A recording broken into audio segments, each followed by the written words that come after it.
Every club. Every day. The Global Sports Podcast Network.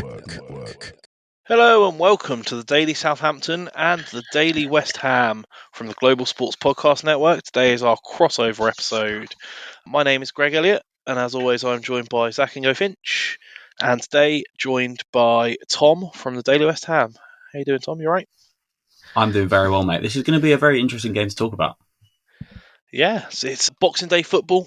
Who doesn't love a bit of Boxing Day football? The answer to that is my wife. It turns out she gets dragged along anyway.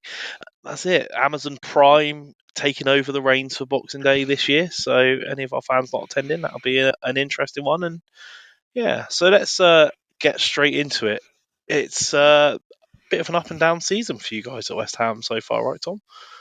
Yeah, it's been such a tough one. Like the thing that we've got into this sort of repetitive cycle of playing a few games being really bad, everyone questioning Lopetegui and talking about the kind of lack of identity that we found, and then suddenly out of nowhere we have a good performance or we have a win, and then you go, oh, maybe there's kind of slightly a glimpse of what he's trying to do. And I think the one game that we played this season where we've done really well was the Newcastle game. Like, we dominated them, and that is what we're aiming for, but we just haven't been able to do that consistently. So, you know, as we continue to kind of have this tumultuous up and down sort of relationship with Lopetegui and his squad right now, it's been a really weird time.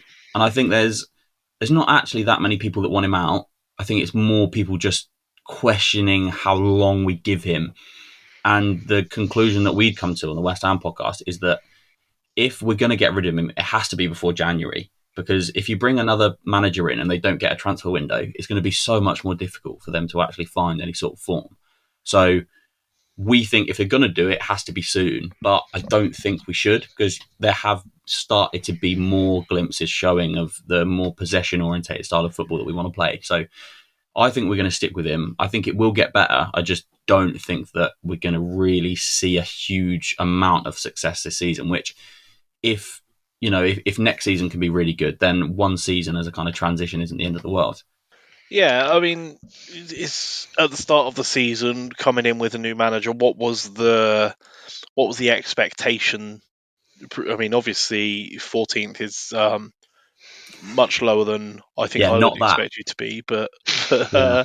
but we expect him to be sort of challenging and around Europe, or just Yeah. comfortably mid-table, or Is Europe. It had to be Europe. I think the main thing that we got stick from, I think, from other fans was not being grateful of what we had with Moyes. And I think a lot of people thought that West Ham fans took him for granted, and we're so happy to see him go. When I think quite a lot of West Ham fans, that wasn't really our thought process. It was just how much prolonged success can you have playing Moyes' sort of football? And I think he got us to a certain point. The comparison that I make is Gareth Southgate. Gareth Southgate got England to a certain point, and then it's just, can you get to that like little step up that you need to consistently compete with the biggest teams? And I think David Moyes, it was kind of similar to that. You know, he's done a lot of good work, a lot of kind of mid-table clubs, but then when he's gone to the bigger ones, he's struggled. So the fact that we go away from that more defensive, counter-attacking style of football into a manager under Lopetegui who his philosophy was supposedly kind of more possession orientated. We want to dominate the ball. We want to, work the ball wide. We want to actually feel like we're controlling the game, opposed to letting it control us and trying to get little advantages where we can. And it just hasn't really materialized. And I think the players that we signed, we have a squad that is good enough to compete. And I think Europe is something that was a possibility. It just hasn't really gone to plan, and it's a bit frustrating that this year is basically going to become a bit of a write-off, because I can't really see any way where we compete with the teams above us, to be honest. Because I think this season's been really interesting because a lot of the mid-table teams, obviously other than ourselves, have really stepped their game up. You know, like obviously Forest weren't even mid-table, and now they've risen up the league immensely. Like, it's been such a weird as year, well, sort of seem to be almost, I hate to use the word overachieving, but it is such a strange season for these. But then I guess if you look at the table, really, you're only sort of 8 points away from battling with those positions. So I guess all is not lost if it starts to sort of come together and you see it come through. What's been the main sort of struggles you've had with bringing it together? Is it just adapting to the system, or is it a bit like us where there are just mistakes in the squad that need to be ironed out? It's a bit of both. Like, I wouldn't say it's necessarily mistakes from individual players. I think it's because we've had a relatively large squad overhaul. You know, like, I think our back four, particularly 3 of our back 4 that start every game, are new to the club.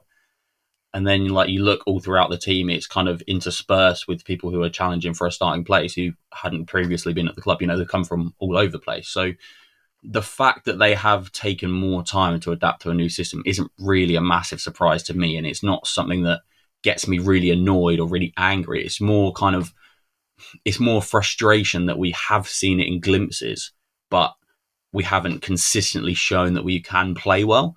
Like, the results, if you play well, results will come. But in order to get consistent points, you need to be playing well. And even if in games you lose or you draw, you have to be playing well.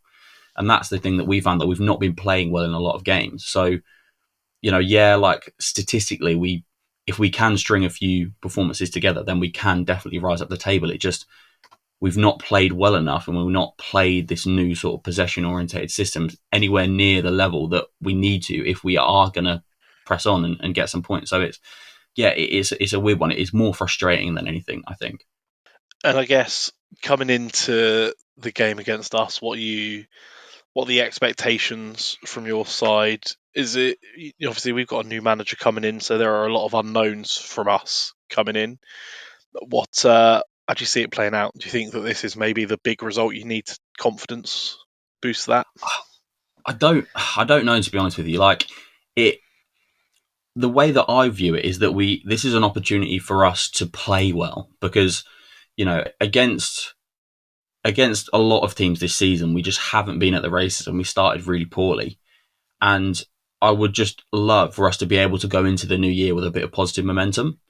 Like, that's something that we've lacked so much. Every win has come after, you know, a couple of losses and a draw, and then there's a win, and then it's a bit rubbish, and then it gets okay. If we can go in, I think, especially in the January transfer window, the new year, if we can go into it with a good performance where we actually play well and we win, I think that's the way that kind of sets us up best. Because I like to think that we win this game, but the result is kind of not secondary. I don't know what words to use, but I would much rather see us play really well and just miss out on the win than play absolutely abysmally and get a penalty in the last minute and win the game, if that makes sense. Like, I think the ability to demonstrate that we can play well is worth so much more for our season long term than just 3 points right now. Interesting. Definitely almost the flip of us at the moment, where points are in crying out for desperation. Anything that's a point on the board at this point is a happy day for us. Yeah, and I guess more specifically drilling in on the game, where's the danger for us to look out for, apart from, everyone? What's our biggest point of concern? It's got to be the wide players, isn't it? It's got to be the wide players. Kudus and Bowen, they are unbelievably good. Jared Bowen, I'm Jared Bowen's biggest fan. He is unbelievably good and unbelievably consistent as well. I think it's something that people don't realise, you know, especially in a West Ham team that's not always been great. He's always been there to provide goals, provide assists. Now he's taken the leadership role. He's a club captain. He seems to be the spearhead of everything positive that happens. And with our striker issues, obviously the horrific stuff with Antonio that's happened, and Fulkrug has been injured for basically most of the season, only just now started to come into the team properly. It's been difficult to find a proper focal point, but Jared Bowen has been there, and he has definitely dragged us to a lot more points than we would have had without him. So definitely him. And then Kudus, obviously everyone knows how good Kudus is. His ability to beat a man is probably second to none in the league. I don't know if there's anyone that can do it with such ease and wants to do it as frequently as he can. So yeah, I think it has to be our wide players. Good, nice challenge for our wing backs. So exactly what we're looking forward to. All right, well, that I think brings us nicely to our first message from our partners. So Here at the Global Sports Podcast Network, we spent a lot of time selecting our delivery platform, and Zencaster came out the clear winner, with 4K video recording from your phone and AI editing that automatically removes all those ums and ahs. It's super easy to start a podcast that sounds great and is delivered efficiently. If you're ready to tell your story, check out the link in the show description to learn more about Zencaster. Okay, so as we move into segment 2, I'm going to hand over the reins to Tom, and I guess we'll talk a bit. I guess we have to about Saints and how we're getting on. So I think when I look at this team, and especially right now, the thing that worries me is that whenever you get a team that is really up against it, there is always the possibility for them to come out absolutely swinging.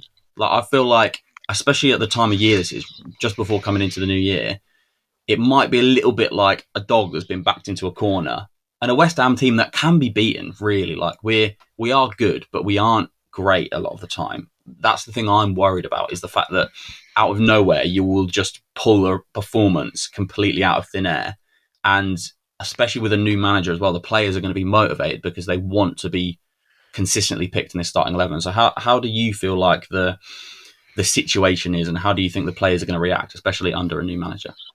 I love that idea. I really, really hope that is something that happens. Me and Greg talk a lot about how we don't really have football manager moments as Southampton.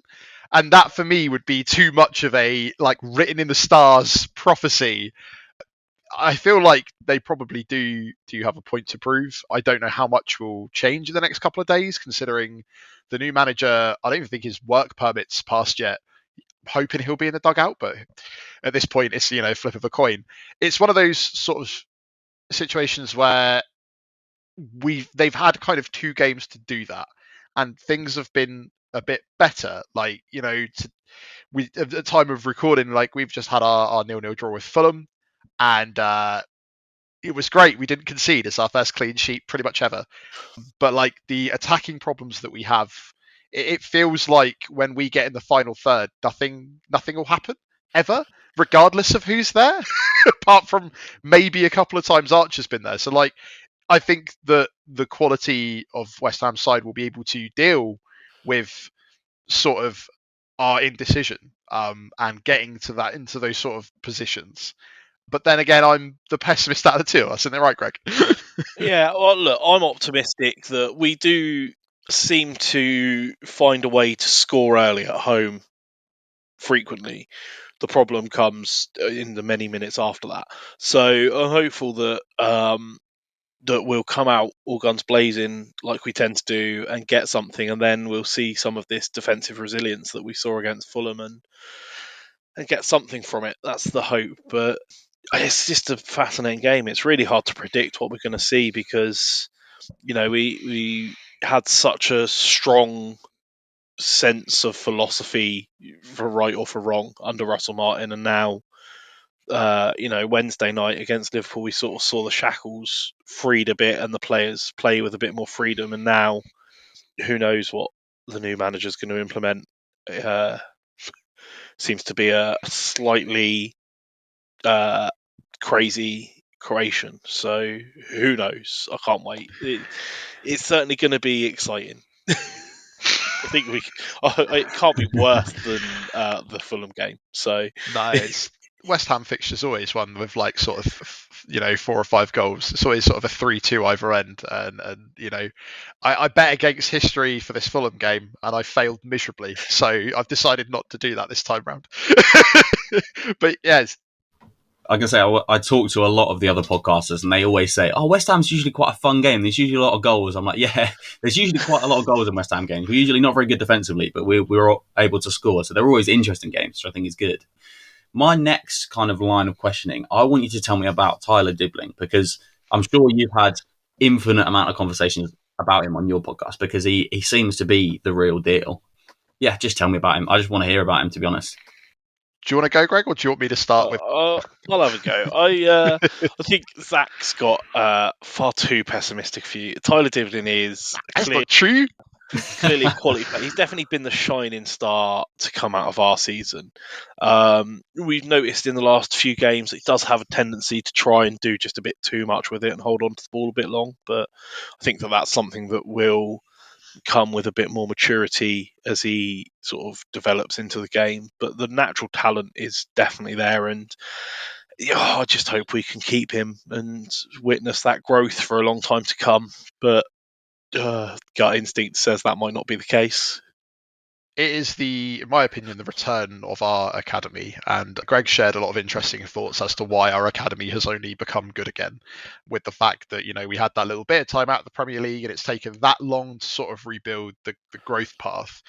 It's one of those things where, like, it's really set the media alight, and I'm fine with that because it also takes a lot of sort of eyes off of other players that I am more concerned about leaving, because I wouldn't be surprised if he decides to go to a bigger club, a better club. But I would also like to point out of the many Saints Saints players in recent past that have done that and where they have now ended up. So, for some players, it's worked out really well. Tino Livramento is one of those. It worked out really well for him at Newcastle. Romeo Lavia is now finally sort of coming into his own, but he went almost a year and a half ago to Chelsea, and that seemed to be the best 50 million we've ever banked. And then also you look at sort of Danny Ings, who has not had the goal scoring proficiency that he had with us. And, our club captain, James Ward-Prowse, went out the door, and now you sent him off on loan to Forest, who arguably are doing better. But it's one of those things where he had a solid place in our club and decided to leave. But with the youngsters, it's obviously quite different as well, because there is not, I guess, the same level of expectation at Southampton, and he's allowed that freedom to grow and develop. Whereas, if you're bought for 75 million and you're chucked into Manchester United and you don't score in the first 3 games, that's going to be a problem. But he is a joy to watch, and it is incredible to see somebody play with such a level of confidence for his age that you'd think he'd been playing Premier League football forever. And as I said, there's a couple of things that you can kind of nip at him here and there for, but that's, there's no other, that's heavy, that's like deep down criticism, because there's not a really lot else to criticize for him. Proper goes for it. It's his and that was after that amazes me time to time. He just doesn't seem phased by anything. Seems quite happy to, even without shin pads, quite happy to get kicked by some of the best players in the world and get up and keep running and still have the confidence to go back and take it again. Yeah, it's whether or not we're going to hold on to him. And I think that the short answer is, I think there's already been him trying to sign a new contract, and that's kind of been some ums and ahs, and I think it might be about the money to do with it. But like the last time he tried to move down to London, so he tried to go to Chelsea's academy a long way back, and he got there, and after half a day was like, nah, I want to go home.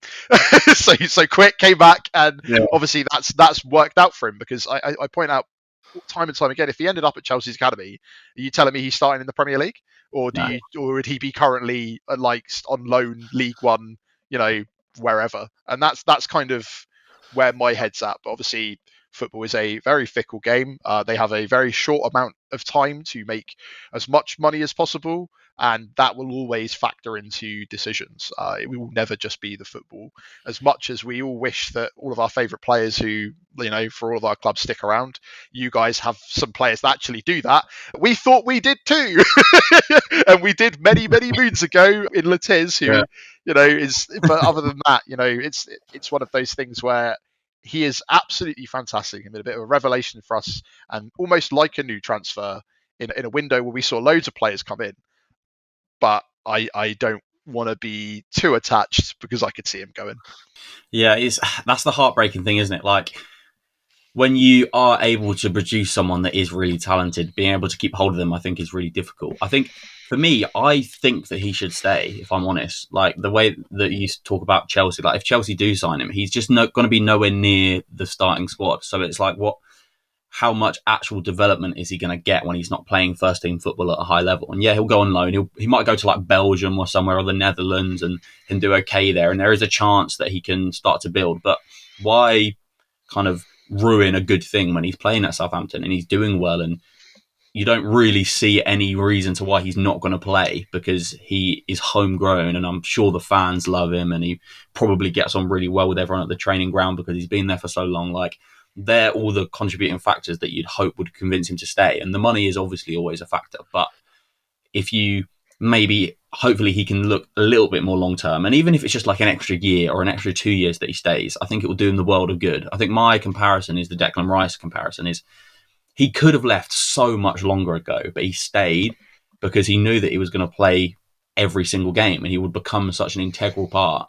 And I think that's what's allowed him to go to Arsenal and be such a good player. Because the one thing that really frustrates me is everyone goes, "Oh, he's amazing, he's so good." It's like, yeah, he has been that good for the past like 3 or 4 years. We saw it every week. He doesn't just become this amazing player now he's at a big club. He has been a good player at my club, and I've seen him develop and improve. I think that's the thing that a lot of the bigger teams don't really realize is when they sign a young player, they just expect them to be amazing instantly. But that's not really how it works. You have to give them games. And there are going to be games where they're not as good, but because they're developing, you just hope that they can be more good than bad. And then eventually they become integral. And then that's when they go for big money. And that's why I never held it against Declan Rice for leaving in the way that he did, because he stayed for longer than he needed to. And he delivered us a European trophy. So at that point, £100 million, you can't really complain, and that's kind of the way that I hope it would pan out with Dibling, that he can stay at stay at Southampton for a long time, develop, become a really good player, and then you can fork him out for a shed load of money, knowing that he's given your club as much as he can give. We can only hope. Yeah, definitely.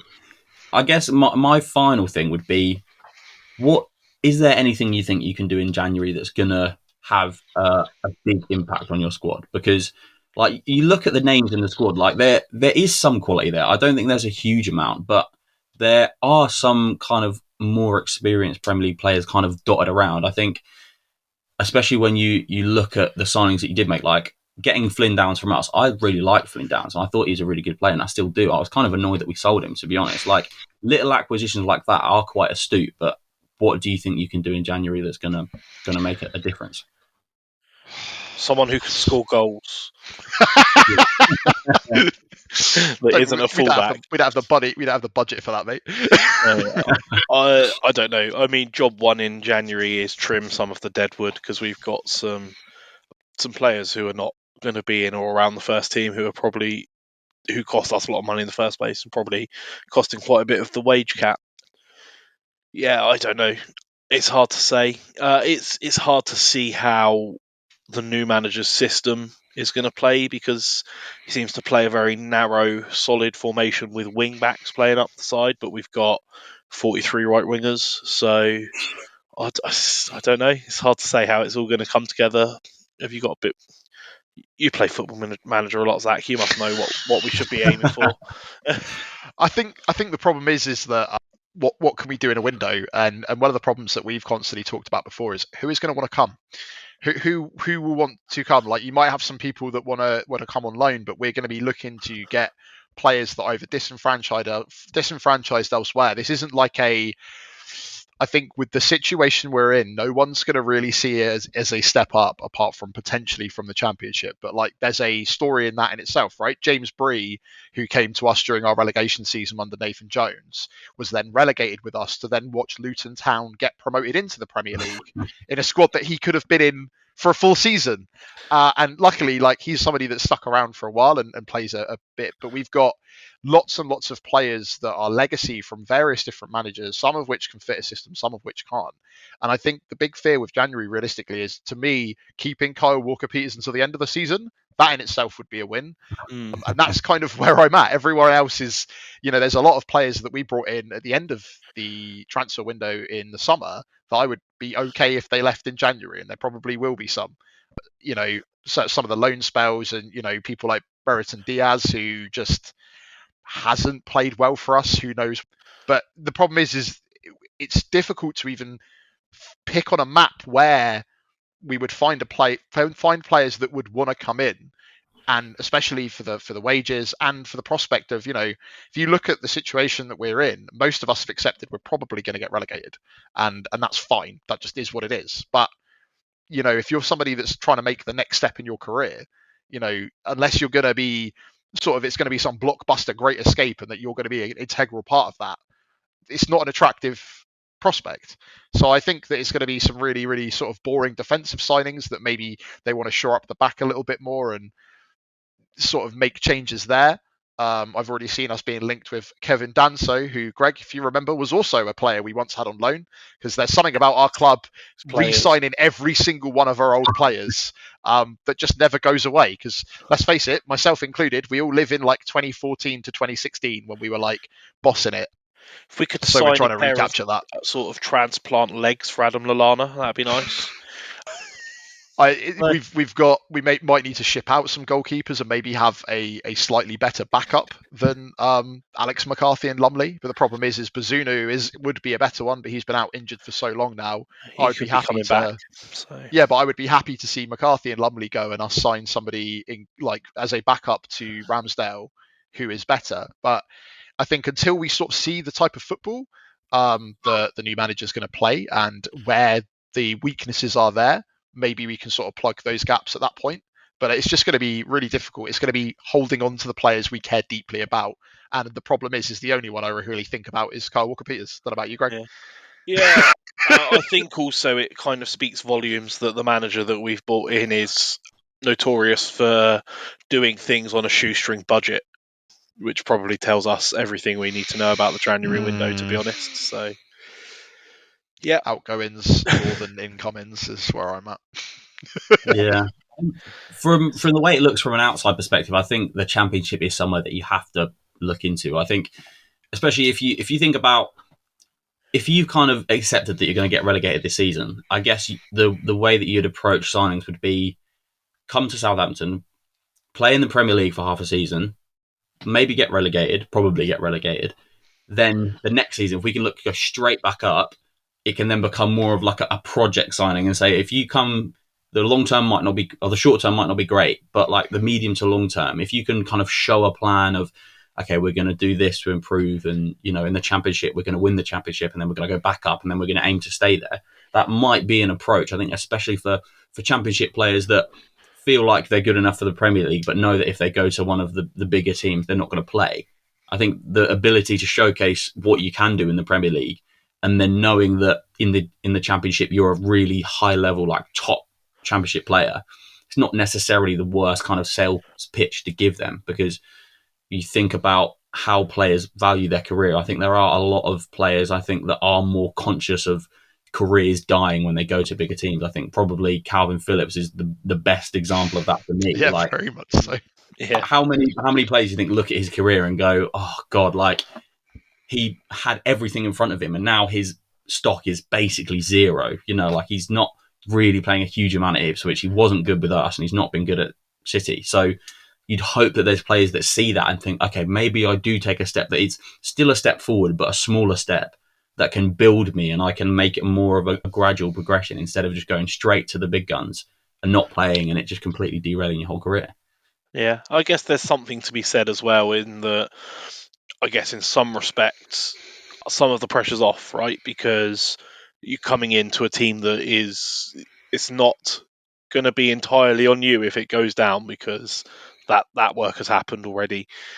But you could also have the potential of becoming that hero that does something ridiculous. And even if you sort of get relegated but miss out by a bit and have a really sort of gritty performance, there's something to be said for that. So I guess there is some hope. It's a lot of unknowns and potentials, though, unfortunately. But all right, so we're going to get into our match predictions and score predictions after the break. But first, a message from our partners at Global Sports Podcast Network. The Global Sports Podcast Network is changing the face of football podcasting with dedicated daily content for every Premier League team, women's football, fantasy football, and a daily Premier League wrap-up broadcasted in 5 different languages. This is your one-stop shop for your daily football fix. Find GSPN wherever you find your usual podcasts. Okay, so Tom, as our guest today and the away visit, I'm going to throw you under the bus and let you go first with your score prediction. How do you see it playing out? So it's an interesting one, isn't it? So my brain says it's a win. It should be a win. Expect a win. My brain's thinking 2-0, but then there's this little voice in the back of my head that goes, what if we're really bad and you're actually quite good? Because how many times I've got my hopes up this season. We've played okay, and next game, we're going to do really well, and then we lose 3-0, and you're like, what the hell happened there? So I'm going to say 2-0 to West Ham, with the caveat of there is a little part of me that is a bit scared that we're going to be really bad, and we're going to concede early, and then you're just going to completely shut up shop, and we're going to be knocking on the door the whole game. Maybe we get an equaliser, but you manage to kind of hold us to a draw, which is I'm worried about. But 2-0, we'll go 2-0. Okay, I think that's not an unreasonable guess, to be fair. Zach, this is the pessimistic side of the podcast. How you feeling? You feeling festive? How you feeling about Boxing Day? I felt festive against Fulham, and that was a dumb decision. But I reckon it will be 3-2 to West Ham. I reckon we'll finally start scoring again. And I reckon that will really show the defensive errors. And we've managed to stay quite solid. But one of that has come at the consequence of not scoring at all or really getting a shot off. And I think they'll want to have something to prove, but that will highlight our defensive errors at the back. And if anything, will just mean that, there will be a look in January as to what they can do to resolve those errors, whether it be new personnel, spending some money on some better coaches, who knows? So yeah, that's kind of where I'm at. Still be goals though, Greg. We'll still score 2. Yeah. Maybe we'll finally see Paul and Archer on the same pitch for more than 5 minutes, but I doubt that because the new manager looks to play a lone striker. So let's say both goals from Archer. Okay, well, as the eternal optimist of the podcast, always in high spirits, I think 3-1 Saints. Don't know why. I can't really put a reasoning behind that. It's just what I feel in my bones. So, to be honest, as long as Joe Aribo scores, my wife's going to be happy. And seeing as she's getting dragged to the game in the festive period, I think that it's only fair that that's the least we can ask for. So, all right. Well, that's just about all we got time for today. So, Tom, thank you very much for joining us. Thank you very much for having me, guys. Zach, as ever, thank you for being here.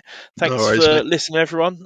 Catch us Daily West Ham on all the socials, and the same with us. We are at Daily Southampton, and we will see you all next time.